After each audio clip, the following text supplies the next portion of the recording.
13 ilaa 16 May 2018 shirkii labaad ee golaha iskaashiga dawlad goboleedyada oo lagu qabtay magaalada madaxda ku meel gaarka ee dawlad goboleedka Koonfur Galbeed ee Baydhabo ayaa dadii 3 bari ahayd ee shirku socday waxay madaxdu wada tashi ka yeesheen arrimo badan oo diiradda lagu saarayay amniga siyaasadda iyo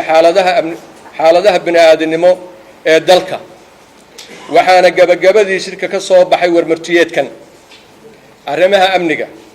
kadib markii qiimeyn falanqayn iyo wada tashi dheer laga yeeshay arrimaha amniga ee dawlad goboleedyada iyo dadaalada ku aadan sugidda amniga dalka number 1 wuxuu goluhu si guud u soo dhaweeyay qorshaha amniga ku meel gaarka ah kaasoo loo arkay inuu noqon karo qorshe ugu dambeynta horseedi kara in Soomaalidu amnigeeda la wareegto haddii la fuliyo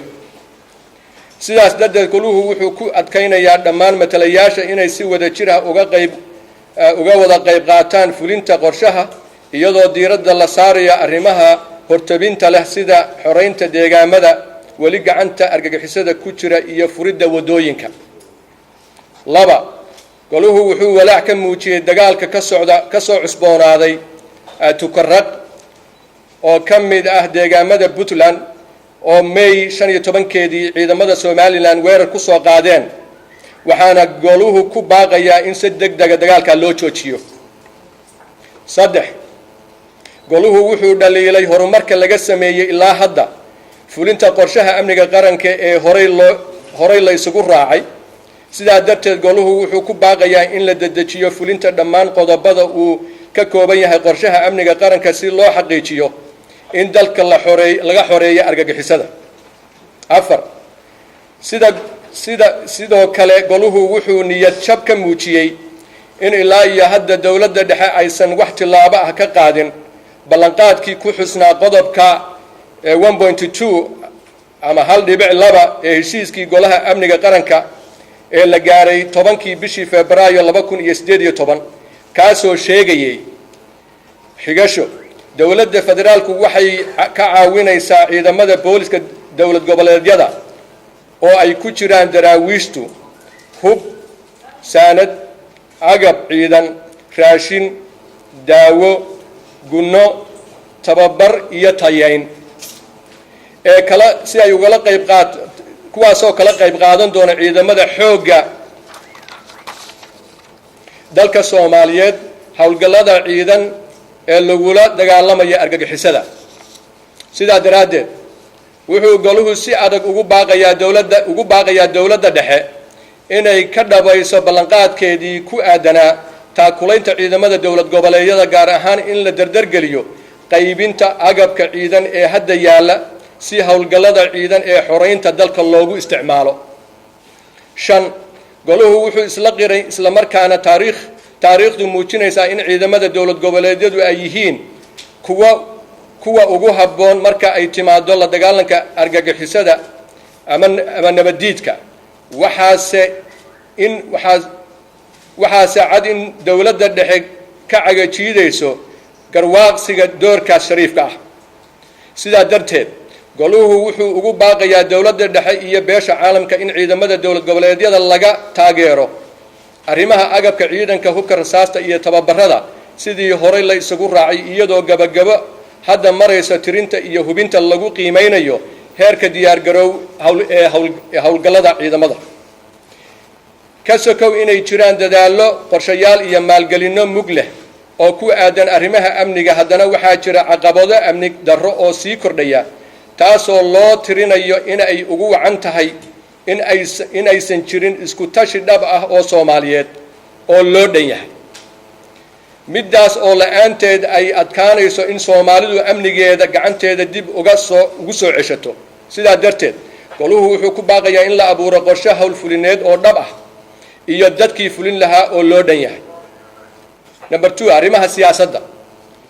muddadii shirku socday madaxdu waxay si qoto dheer uga wada hadleen arrimaha siyaasadda si guud iyo si gaar ahaaneed kuwa khuseeya dawlad goboleedyada goluhu wuxuu dhammaystiray qaab dhismeedka golaha iyadoo wasaaradaha dawlad goboleedyada intii islehba oo isku shaqo ah by discipline loo sameeyey guddi hoosaadyo shaqo interministerial working group taas oo wax weyn ka tari doonta xiriirka wada shaqaynta iyo iskaashiga wasaaradaha heer dowlad goboleed.